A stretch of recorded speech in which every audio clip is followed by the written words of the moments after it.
dialogue as well as 4 different types of dialogue. First, before we go over our rules, there's a couple things that we need to discuss that has to do with dialogue. First of all, we use dialogue to give our story a little bit more entertainment.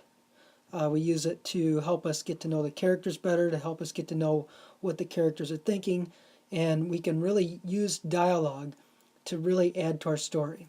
So when we're looking at our story, a good thing to do is always ask yourself, could you convert what you wrote into dialogue where a character actually says it? Now, there's all kinds of ways to use dialogue. There's all kinds of different types of dialogue. But for this 6th grade assignment, we're just going to go over 4 various types.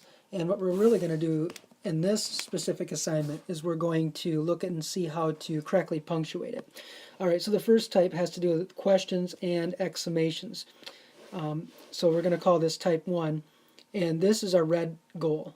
So we're going to have different color goals for dialogue. So when you're looking for this in your paper, you're going to highlight this red. Okay, so when we, first of all, dialogue, notice that we always use quotation marks. That's like a staple in dialogue. So anytime you have a character's exact words, we have quotation marks. That's like a given. But before we get to our next part, notice how we have asked Kim. Okay, this is what we call a speaker tag. So a speaker tag just lets us know who is talking. Same way like shouted Jack, that would be our speaker tag.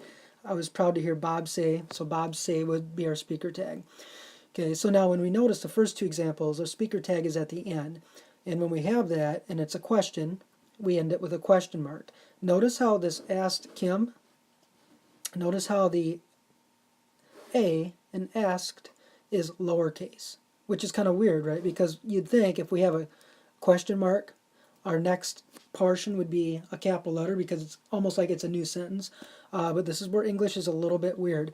But think about this part right here. This is not really a sentence. Like if I was to walk up to someone and say, asked Kim, they'd be wanting more than that. They'd be a little confused. So that's not really a complete sentence. It's a speaker tag.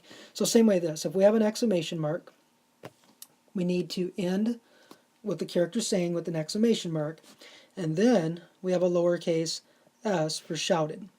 Okay, now let's take a look at these 2 also, and let's take a look at our ending punctuation. So notice how this is a question. What's the time?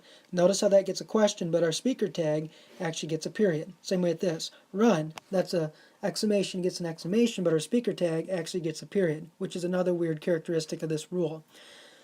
Now when we think about it this way. Especially this one, when we're asking this, we're not asked Kim is not a question. Okay, that's a statement. Okay, what is the time is the only question in that sentence. That's why that gets a question mark. Now when we look at this one's a little different because we begin with our speaker tag. I was proud to hear Bob say. Notice when we do that, we have a comma after a speaker tag. So whenever you begin dialogue with a speaker tag, it needs a comma. And then our first letter, and I know this is not a real good example because I is always capitalized, but our first letter in our dialogue is always capitalized when the dialogue comes after a speaker tag. Okay, and then we have our exclamation because this is an exclamation. Okay, now let's talk about, let's see if I can scroll down a little bit. Let's talk about our second rule, and our second rule is interrupted dialogue. And this is our blue goal. So when we're highlighting this in our paper, we're going to highlight it blue. This is the most complicated dialogue we're going to talk about in 6th grade. And what this is notice how the dialogue is interrupted by a speaker tag. So we start out with dialogue. So Bob, so that's his exact words. Then it gets interrupted, said Sam, and then it continues. That's interrupted. Now when that happens, of course, again, like we said before, whenever we have dialogue, whenever we use a character's exact words, we always have quotation marks. So whenever they say something, that's a given, we always have quotation marks. But notice how when, right before our speaker tag in our first portion, we have a comma. So Bob, comma, said Sam. Notice how Sam has a comma also. That kind of makes sense because when we interrupt with a speaker tag, we do have that natural pause in there. So Bob said Sam, pause. So that's why we have a comma. Also notice when this continues, we have a lowercase letter in the beginning of our speaker tag. This makes sense too because it's all one sentence. So we wouldn't capitalize this because it's not a new sentence. Okay, and then of course we end with our correct punctuation. Next one we're going to talk about is statements that begin with dialogue and end with speaker tag. Now we've done this before in our first example, but what makes this different is this is a statement. This isn't a question. This isn't an exclamation. This is a statement, and this is our green goal. And I don't know if I have green here. I don't think I have an option to make this green. So we're going to go back to. Let's go back. Let's just use pretend black as green in this case. All right. When this happens, when you have a statement, a sentence that ends with a period, this makes English really weird. Going by our question one, we would tend to believe that it would end with a period, right? Because a question ends with a question mark, exclamation ends with an exclamation mark. This is what makes English weird. It doesn't end with a period. Instead, it ends with a comma. Okay, and our staple here, of course, is our quotation marks. When a character actually talks, we need quotes. Also notice that we have a lowercase s on our speaker tag, and then our period comes at the end of the speaker tag. Okay, which all makes sense. But the part that doesn't make sense is this part right here, and hopefully this doesn't get confusing.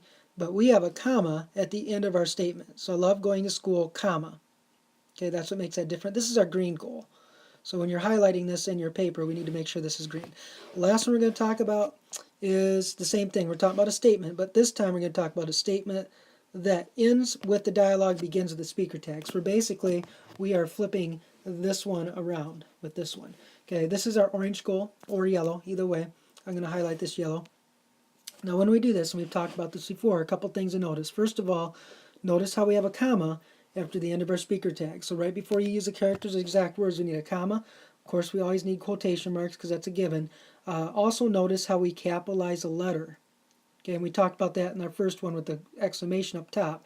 But when you begin with the speaker tag, the first letter in your dialogue is capitalized, even though it's not a new sentence, and that's what makes this kind of weird. It's still capitalized.